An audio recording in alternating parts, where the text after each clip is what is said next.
Good morning. आप लोग कैसे हैं? आई होप आप लोग ठीक होंगे।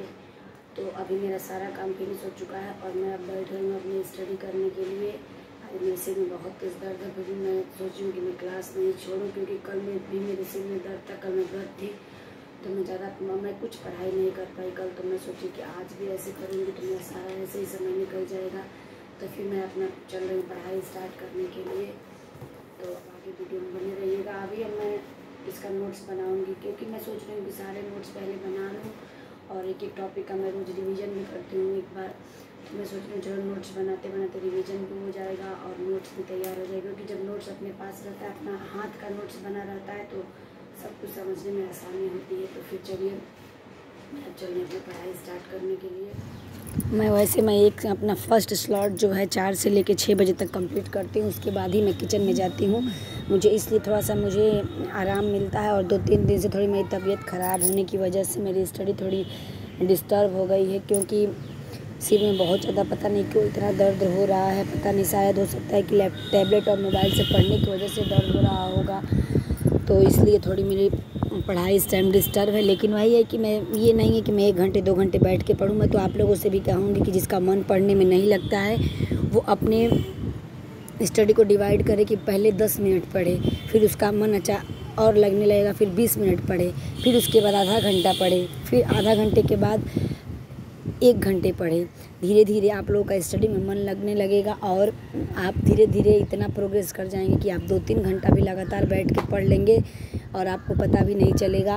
और अपने लिए आप रिवार्ड रखिए, जिससे कि मैं इतना घंटा पढ़ लूँगी, मैं ये टॉपिक कवर कर लूँगी, तो मैं अपने लिए ये करूँगी जो आपको पसंद हो। जैसे आपको चॉकलेट खाना पसंद हो तो मैं चॉकलेट खाऊँगी, या फिर आपको टीवी देखना पसंद हो तो मैं 1 घंटे तभी टीवी देखूँगी जब तक मेरा ये टॉपिक कवर नहीं हो जाएगा।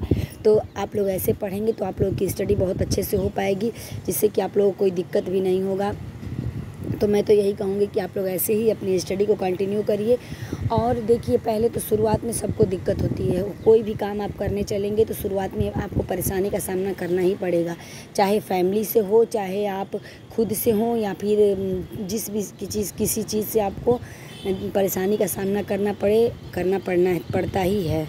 और एक बात तो मैंने बहुत नोटिस किया है, मैंने बहुत लोगों का सुना भी है कि शुरू में तो फैमिली साथ नहीं देती है, या फिर कोई रिश्तेदार, कोई रिलेशन के लोग अगर आप कोई काम करने जाते हैं तो उसके लिए आपका साथ नहीं देता है। लेकिन अगर आप किसी मुकाम पे चले जाते हैं या फिर आप अपनी मंजिल को हासिल कर लेते हैं तो लोग कहने के लिए आ जाते हैं।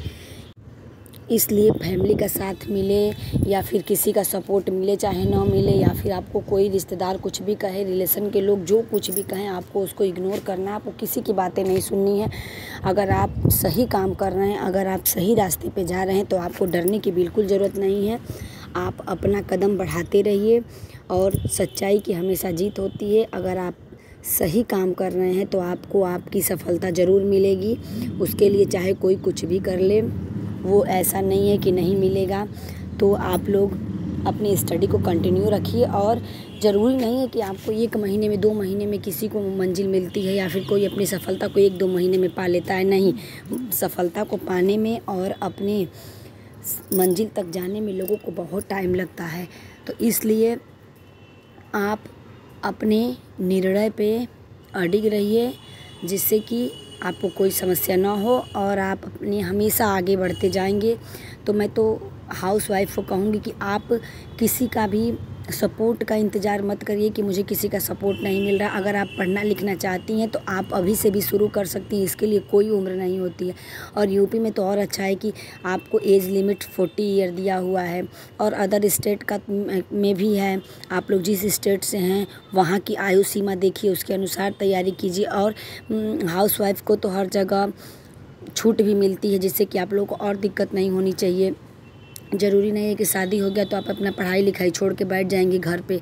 औरतों के लिए अब घर नहीं बना हुआ है, औरतें जो चाहे वो कर सकती हैं। आप अपने मंजिल को पाने के लिए कुछ भी कोशिश करिए, चाहे जो कुछ भी, चाहे जिस क्षेत्र में आप हो, आप अपने फैसले पे अडिग रहिए। चाहे कुछ भी हो जाए, चाहे 2 बच्चों की माँ हो जाएं या फिर कुछ भी हो, तो आप लोग अपने फैसले से पीछे ना हटिए और अपने मंजिल को पाने के लिए हर अथक प्रयास करिए, जिससे कि आप लोगों को मंजिल मिल सके।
एक बात और है कि अगर आपके बच्चे हैं तो आपको पढ़ता लिखता देखेंगे तो उनको भी और पढ़ने का मन करेगा। मेरा बच्चा तो यही ऐसे ही करता है। मेरा बच्चा तो क्लास 3 में पढ़ता है, लेकिन मैं उसे हमेशा मोटिवेट करती रहती हूँ कि बेटा देखो मैं पढ़ाई करती हूँ, मैं जब इस घर का सारा काम करने के बाद मैं अपनी पढ़ाई को नहीं छोड़ती हूँ, तो तुम भी अपना प्रयास न छोड़ो। अब भगवान की कृपा से मेरा बच्चा पढ़ने लिखने में भी अच्छा है। मैं उसे हमेशा यही बात कहती रहती हूँ कि बेटा आज के समय में कोई कम नहीं है, तुम अपनी पढ़ाई पे पूरा ध्यान लगाओ, क्योंकि कंपटीशन बहुत टफ़ है। और मेरी यहाँ पे मेरी क्लासेस ख़त्म हो गई थी। मैंने अब तक सुबह से लेके शाम के 7 बजे तक अपने 7 घंटे की स्टडी कंप्लीट कर ली थी। उसके बाद मैं बैठ गई अपना डिनर का काम करने के लिए। मैंने आप लोगों को बताया कि मेरा आजकल पढ़ाई थोड़ी डिस्टर्ब चल रही है, इसलिए मेरी पढ़ाई यही 6-7 घंटे पे ही सिमट के रह जाती है। चलिए कोई बात नहीं है, अभी तो कुछ ऐसा है भी नहीं, ना यूपी टीजीटी का डेट है और ना ही डीएसएसबी का ही कोई कैलेंडर जारी हुआ है टीजीटी के लिए। मैं ऐसे ही आराम से बढ़ रही हूँ। ऐसे मेरा टीजीटी यानी डीएसएसबी टीजीटी का जो है वो अब मेरा सब्जेक्टिव जो है उसमें मेरा कम से कम पूरे साहित्य कंप्लीट हो चुके हैं। अब मैं व्याकरण पढ़ रही हूँ और मुझे फर्स्ट पेपर की ही बस तैयारी करनी है। उसके बाद फिर मैं साथ साथ अपना क्वेश्चन आंसर भी करती जाती हूँ, जिससे कि मुझे दिक्कत ना हो। और लास्ट में मेरा रिवीजन रहेगा, मैं रिवीजन करूँगी। और मैं यहाँ पे बाटी चोखा बना रही थी, जो कि मेरे घर में सबको पसंद है, सब लोग बहुत मन से खाते, तो वही मैं बाटी चोखा का यहाँ पे तैयारी कर रही थी। और मुझे भी बाटी चोखा बहुत पसंद है। अब इसके बाद देखिए कि मैं रात में भी पढ़ाई कर पाती हूँ कि नहीं। वैसे मैं रात का वीडियो नहीं शेयर कर पाती हूँ क्योंकि सब लोग घर में ही रहते हैं। और यहाँ पे हमारी और मम्मी जी का थोड़ा डिस्कशन चल रहा था, तो आप लोग देख सकते हैं हम लोग कैसे बात कर रहे हैं। इधर मैं अपना प्याज व्याज कट कर रही थी, तब तक मम्मी जी आटा गूँथ ली। मैं मम्मी जी को मना की कि मत आप गूँथिए, मगर फिर भी मैं मना की कि आप चुपचाप जाइए, बैठिए, कुछ मत करिए, लेकिन वो करने लगी। तो आप लोग आगे वीडियो में ऐसे एंजॉय करिए। वीडियो अगर अच्छी लगेगी तो वीडियो को दिल से लाइक शेयर और सब्सक्राइब ज़रूर करिएगा, क्योंकि आप लोगों का एक लाइक और एक सब्सक्राइब से बहुत मोटिवेशन मिलता है, जिससे कि मैं और अपने काम को बहुत अच्छे से करने के लिए मोटिवेट होती हूँ। तो फिर चलिए आप लोग आगे वीडियो को एंजॉय करिए और मैं आप लोगों से अब मिलूँगी नेक्स्ट ब्लॉग में। तब तक के लिए आप लोगों का बहुत बहुत धन्यवाद।